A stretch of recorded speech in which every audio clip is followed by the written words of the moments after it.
ગુજરાત સ્વાગત છે આપ સૌનું આજના તાજા હવામાન સમાચારની અંદર। મિત્રો આજે તારીખ થઈ છે 21 ઓગસ્ટ 2026 અને આજના હવામાન સમાચારની શરૂઆત આપણે કોઈ શહેરથી નહીં પરંતુ સીધી જ ગુજરાત ઉપર બનેલી અને ગુજરાતના વરસાદને અસર કરી રહેલી હવામાનની સિસ્ટમથી કરીશું, કારણ કે આજે જે વાત સૌથી પહેલા સમજવી જરૂરી છે એ છે કે ગુજરાતમાં વરસાદનો માહોલ સંપૂર્ણપણે સમાપ્ત થયો નથી।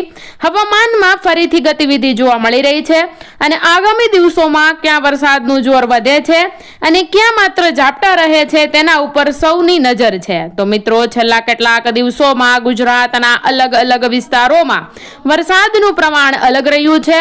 ક્યાંક મેઘરાજાએ ધોધમાર વરસાદ વરસાવ્યો, ક્યાંક મધ્યમ વરસાદ પડ્યો અને કેટલાક વિસ્તારો એવા પણ રહ્યા જ્યાં વાદળો આવ્યા પરંતુ અપેક્ષા પ્રમાણે વરસાદ થયો જ નહીં। હવે આજે પરિસ્થિતિમાં ફરી એક મહત્વનો ફેરફાર જોવા મળી રહ્યો છે અને અહીં જ આજના સમાચારનો સૌથી મોટો સવાલ ઊભો થાય છે કે શું ગુજરાતમાં ફરી વરસાદી રાઉન્ડ મજબૂત થવાનો છે કે પછી થોડા દિવસ વરસાદી ઝાપટા બાદ ફરીથી વરાપનો માહોલ જોવા મળવાનો છે। મિત્રો, આજના વિડીયોમાં આપણે આ સવાલનો જવાબ માત્ર એક શહેર પૂરતો નહીં પરંતુ સમગ્ર ગુજરાત માટે શોધીશું। સૌથી પહેલા વાત કરીશું હાલની વરસાદી સિસ્ટમની, ત્યારબાદ જાણીશું આજે ઉત્તર ગુજરાત, મધ્ય ગુજરાત, દક્ષિણ ગુજરાત અને સૌરાષ્ટ્ર સાથે સાથે કચ્છમાં વરસાદની સ્થિતિ કેવી રહી શકે છે।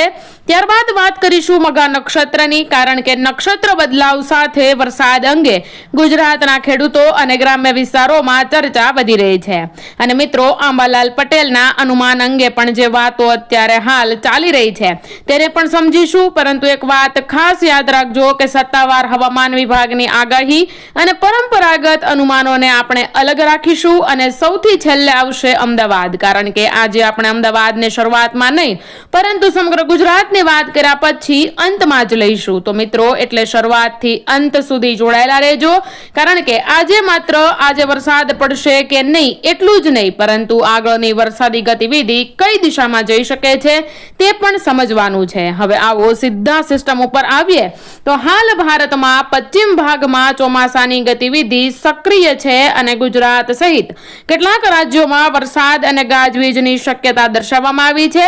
આજે ગુજરાતમાં પણ કેટલાક વિસ્તારોમાં વરસાદી પ્રવૃત્તિ રહી શકે છે, પરંતુ મિત્રો, અહીં એક વાત સમજવી ખૂબ જરૂરી છે કે એક સિસ્ટમ સક્રિય છે એટલે આખા ગુજરાતમાં એક સરખો વરસાદ પડે એવું જરૂરી નથી। વરસાદનું વિતરણ પવન, ભેજ, વાદળોની રચના અને સિસ્ટમની ચોક્કસ સ્થિતિ પ્રમાણે બદલાય છે। એટલે આજે એક જિલ્લામાં વરસાદ અને બીજા જિલ્લામાં માત્ર વાદળછાયું વાતાવરણ જોવા મળી શકે છે અને આ જ કારણ છે કે આપણે આજે સમગ્ર ગુજરાતને અલગ અલગ ભાગમાં સમજવાના છીએ। સૌથી પહેલા આપણે દક્ષિણ ગુજરાતની વાત કરીએ તો સુરત, નવસારી, વલસાડ, ડાંગ અને તાપી તરફ આજે વરસાદી વાદળોની સક્રિયતા જોવા મળવાની છે। નવસારી અને વલસાડ તરફ સ્થાનિક રીતે વરસાદનું જોર વધી શકે છે। ડાંગના ડુંગરાળ વિસ્તારોમાં વાદળો સક્રિય થાય તો થોડા સમય માટે સારો વરસાદ થઈ શકે છે। તાપી તરફ ગાજવીજ સાથે વરસાદી ઝાપટા આવી શકે છે। સુરત અને આસપાસના વિસ્તારોમાં પણ છૂટાછવાયા વરસાદની શક્યતા રહી શકે છે, પરંતુ મિત્રો, આખા દક્ષિણ ગુજરાતમાં સતત ભારે વરસાદ રહેશે એવું કહેવું યોગ્ય નથી, કેમ કે સ્થાનિક વાદળો પ્રમાણે વરસાદનું પ્રમાણ બદલાઈ શકે છે। અને હવે અહીંથી વાત મિત્રો વધુ રસપ્રદ બને છે, કારણ કે દક્ષિણ ગુજરાત પછી હવે નજર રહેશે સૌરાષ્ટ્ર ઉપર। રાજકોટ, જામનગર, અમરેલી, જૂનાગઢ, ગીર સોમનાથ, ભાવનગર, બોટાદ, મોરબી, સુરેન્દ્રનગર અને દેવભૂમિ દ્વારકા તરફ સ્થાનિક વરસાદી ગતિવિધિ રહી શકે છે। અમરેલી તરફ ધારી, બગસરા, લાઠી, બાબરા, રાજુલા અને જાફરાબાદ આસપાસ વરસાદી ઝાપટા આવી શકે છે। જૂનાગઢ અને ગીર સોમનાથમાં પણ વાદળોની અવરજવર રહેવાની છે। રાજકોટ તરફ ગોંડલ, જેતપુર, ધોરાજી, ઉપલેટા આ તમામ વિસ્તારોમાં સ્થાનિક વરસાદી ઝાપટા જોવા મળી શકે છે। જામનગર અને દેવભૂમિ દ્વારકા તરફ પણ વરસાદી માહોલ બની શકે છે, પરંતુ મિત્રો, સૌરાષ્ટ્ર માટે સૌથી મહત્વની વાત એ છે કે સ્થાનિક વરસાદને સમગ્ર સૌરાષ્ટ્રના ભારે વરસાદ તરીકે ન સમજતા એક વિસ્તારમાં સારો વરસાદ અને બીજા વિસ્તારમાં વરાપ આવી સ્થિતિ પણ બની શકે છે। મિત્રો, હવે વાત કરીએ કચ્છની, તો કચ્છમાં ભુજ, ગાંધીધામ, અંજાર, માંડવી, મુદ્રા અને નખત્રાણા તરફ વાદળોની અવરજવર રહી શકે છે. કચ્છમાં વરસાદ હંમેશા એક સરખો નથી પડતો. અહીં સ્થાનિક વાદળોની રચના ખૂબ મહત્વની બને છે. એટલે કચ્છના લોકો માટે આજે પણ નજર આકાશ ઉપર રહેવાની છે. હવે આવીએ છીએ ઉત્તર ગુજરાત તરફ. બનાસકાંઠા, પાટણ, મહેસાણા, સાબરકાંઠા અને અરવલ્લી તરફ સ્થાનિક વરસાદી ઝાપટાની શક્યતા રહી શકે છે. દાંતા અને અંબાજી તરફ ડુંગરાળ વિસ્તારમાં વાદળો સક્રિય થાય તો વરસાદ વધી શકે છે. હિંમતનગર, ઈડર અને ખેડબ્રહ્મા તરફ પણ વરસાદી માહોલ રહી શકે છે. મહેસાણા, વિસનગર, ઊંઝા અને પાટણ તરફ છૂટાછવાયા વરસાદની શક્યતા રહી શકે છે. અને હવે આપણે આવીએ છીએ મધ્ય ગુજરાત તરફ. તો મધ્ય ગુજરાતમાં પંચમહાલ, દાહોદ, મહીસાગર, છોટાઉદેપુર અને નર્મદા તરફ વરસાદી વાદળોની રચના થઈ શકે છે અને ગાજવીજ સાથે ઝાપટા પણ આવી શકે છે. વડોદરા અને આસપાસના વિસ્તારોમાં પણ વાદળછાયા વાતાવરણની સાથે વરસાદી પ્રવૃત્તિ એક્ટિવ થઈ શકે છે. હવે મિત્રો લગભગ આખા ગુજરાતની વાત થઈ ગઈ છે, પરંતુ હજુ બે મહત્વની વાત બાકી છે અને એ છે મિત્રો મઘા નક્ષત્ર અને આગળનો વરસાદી રાઉન્ડ. તો વિડીયોને અંત સુધી જોજો, કેમ કે હવે જે આ બે મહત્વની બાબતો તમને જણાવવાની છે એમના ઉપરથી તમને પૂરેપૂરો અંદાજ આવી જશે કે કઈ માહિતીને તમારે સાચી માનવી અને કઈ માહિતીને પરંપરાગત માન્યતા તરીકે ગણવાની રહેશે. તો મિત્રો ગુજરાતમાં નક્ષત્ર પ્રમાણે વરસાદની આગાહી કરવાની પરંપરા જૂની છે. ખેડૂતો અને વડીલો પોતાના અનુભવ પરથી અલગ અલગ નક્ષત્રને વરસાદ સાથે જોડે છે. મઘા નક્ષત્રને લઈને પણ અનેક લોક માન્યતાઓ છે, પરંતુ વૈજ્ઞાનિક રીતે વરસાદ નક્ષત્રથી નક્કી થતો નથી. વરસાદ માટે મિત્રો લો પ્રેશર, પવન, ભેજ અને ચોમાસાની ટ્રફ અને અન્ય હવામાની પરિબળો જવાબદાર હોય છે. એટલે મઘા નક્ષત્ર આવ્યું એટલે ભારે વરસાદ આવશે જ એવું પાક્કું કહેવું યોગ્ય નથી. પરંતુ મઘા નક્ષત્રના સમયગાળામાં જો હવામાનની સિસ્ટમ ગુજરાત તરફ અનુકૂળ બને તો વરસાદી પ્રવૃત્તિ વધી શકે છે. હવે આવે છે આંબાલાલ પટેલના અનુમાનની વાત. મિત્રો આંબાલાલ પટેલના વરસાદ અંગેના અનુમાનને લઈને ગુજરાતમાં હંમેશા ચર્ચા રહે છે.